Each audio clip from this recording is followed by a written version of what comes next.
Bonjour, me voilà de retour pour vous faire encore une petite explication grammaticale.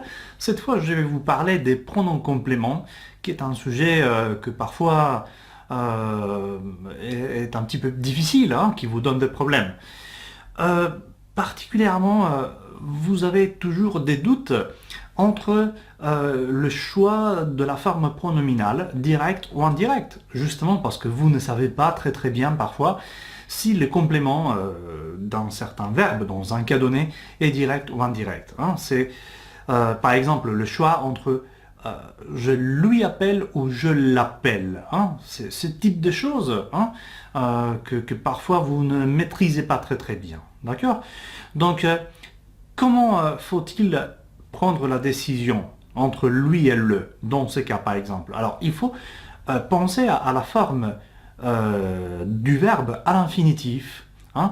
Dans ces cas, la forme à l'infinitif, c'est appeler quelqu'un. Alors, quelqu'un n'a pas de préposition à, et par conséquent, il s'agit d'un complément d'objet direct. Et alors, vous allez dire, je l'appelle, parce que le, c'est le pronom de complément direct. Ok? C'est appeler quelqu'un. Par contre, le verbe téléphoner, c'est téléphoner à quelqu'un.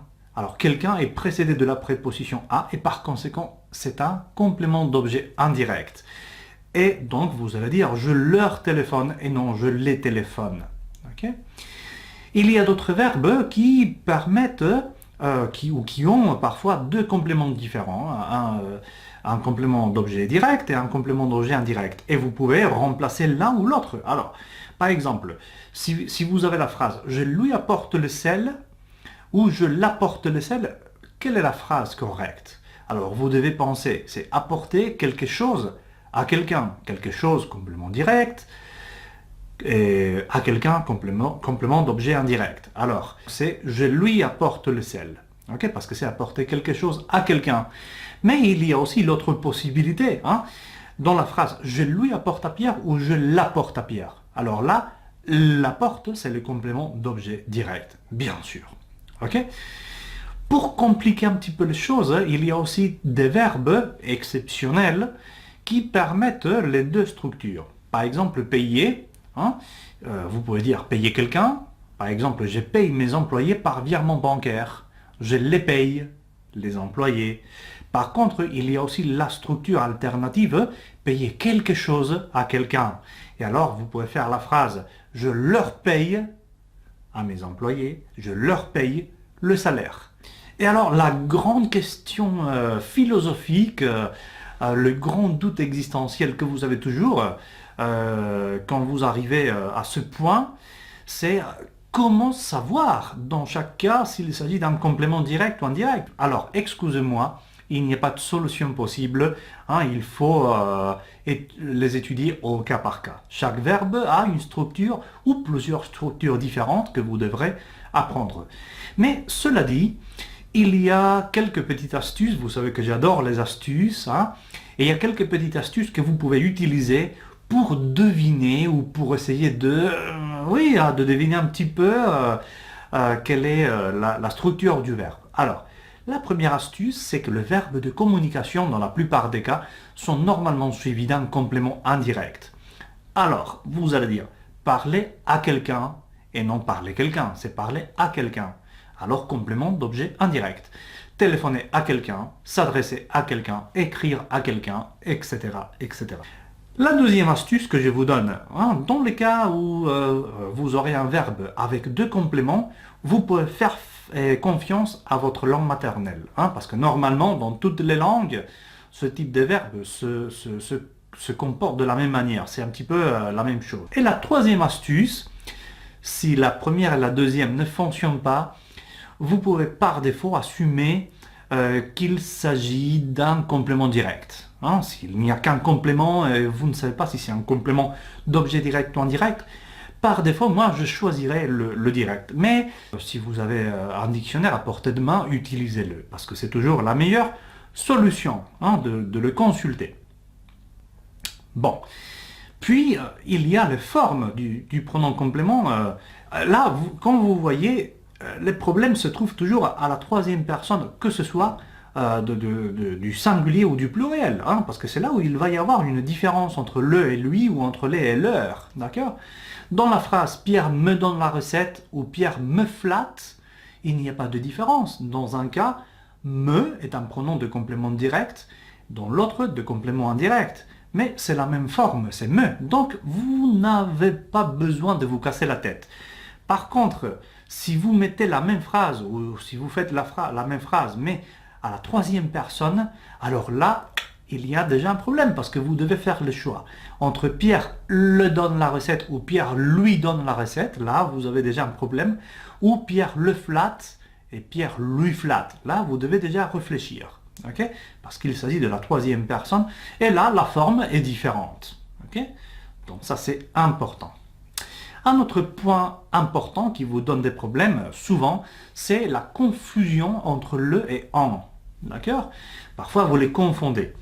Alors, le pronom de complément d'objet direct, le, remplace toujours un complément introduit par un article déterminé. Donc, dans la phrase « Les cuisiniers préparent les plats principaux », vous allez construire la phrase « Les cuisiniers les préparent ».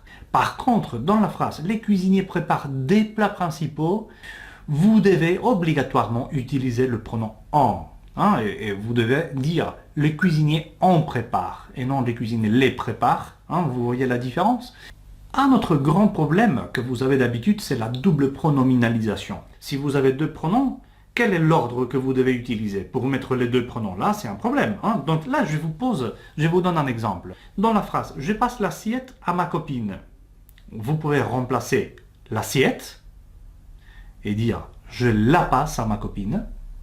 Vous pouvez remplacer « à ma copine » et vous faites la phrase « Je lui passe l'assiette ». Ou vous pouvez remplacer les deux et vous faites la phrase « Je la lui passe ». Un autre truc auquel vous devez penser, c'est que vous devez éviter à tout prix les phrases dans lesquelles il y a deux fois le même complément d'objet indirect. Donc, les deux possibilités que vous avez, c'est de dire « je lui passe l'assiette » ou « je passe l'assiette à ma copine ». Hein? Mais « je lui passe l'assiette à ma copine », ça ne va pas. Okay? Donc, vous devez faire attention. Bon, alors, pour l'ordre des éléments dans la phrase, il faut toujours, la règle générale, c'est qu'il faut toujours commencer par le complément d'objet indirect. Et après, le complément d'objet direct. Comme dans la phrase « il me le donne ». Alors « me » c'est le complément d'objet indirect et « le » c'est le complément d'objet direct. Okay? Mais il y a quand même deux petites exceptions. La première, c'est quand le complément d'objet direct est à la troisième personne, d'accord? Alors vous devez inverser l'ordre. Par exemple, dans la phrase « il prête le livre de recettes à ses cousins », vous allez dire « il leur prête » avec le complément d'objet direct d'abord. Ou dans la phrase « je passe la fourchette à Julie », vous devez dire « je la lui passe » et non « je lui la passe » qui n'existait pas. Okay? La deuxième exception, c'est quand le verbe est à l'impératif affirmatif. Hein? Par exemple, « donne le plat à ton frère ». Alors vous allez dire « donne-le lui » et non « donne-lui le ». Bon, et après, il faut savoir que vous pouvez combiner les pronoms « en » et les pronoms « i » avec tous les autres pronoms de complément direct, d'objet direct ou indirect. Par exemple, vous pouvez faire la phrase « tu m'en passes un peu, s'il te plaît », c'est-à-dire un peu de sel. Ou par exemple, « je t'invite à manger demain »,« je t'y invite demain », de te et i. Vous voyez que en et i se placent toujours à la fin.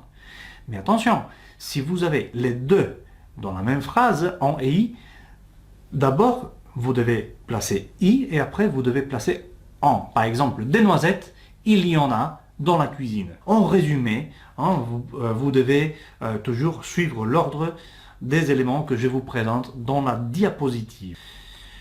Bon, dans certains cas, vous pouvez omettre le pronom personnel, notamment quand il y a une rencontre de trois L. Si vous voulez, dans la langue courante, les gens vont plutôt dire sa cocotte minute, il lui a emprunté. Parce que il, la, lui a emprunté, ça fait trois L hein, qui sont difficiles à prononcer. Ok. Et vous pouvez aussi finalement combiner les pronoms on et le avec les expressions voici et voilà et faire des phrases par exemple comme est-ce qu'il nous reste du fromage? Bah oui, en voici, hein, ou en voilà. Oui, oui, en voici. En voici, ok? Ou tu me passes le steak s'il te plaît? Oui, oui, le voici ou le voilà. Le voici, le voilà. Hein, ce sont des expressions très françaises hein, que je vous invite à utiliser. Et je finis avec quelques expressions qui sont aussi un peu avancées, si vous voulez, et que je trouve intéressantes. J'ai voulu les partager avec vous. Je ne veux pas beaucoup m'arrêter, je ne veux pas trop vous casser la tête, hein, mais je vous les laisse simplement. Hein. Vous avez par exemple la différence entre aller, s'en aller, je m'en vais, va-t'en, hein, etc. S'en faire, hein, c'est un synonyme de se préoccuper. Ne t'en fais pas, voilà, ne te préoccupe pas. S'en prendre à quelqu'un. En être, par exemple, dans la phrase où en étions-nous, d'accord? Ou en être baba, hein, si vous êtes surpris, par exemple, vous dire oh, j'en suis baba, hein, j'en suis baba, d'accord? Ou s'y connaître, hein, savoir beaucoup de quelque chose, hein, s'y connaître, oui, je m'y connais ou je ne m'y connais pas. Y être, comme synonyme, c'est un synonyme de comprendre, hein, il y est, il a compris.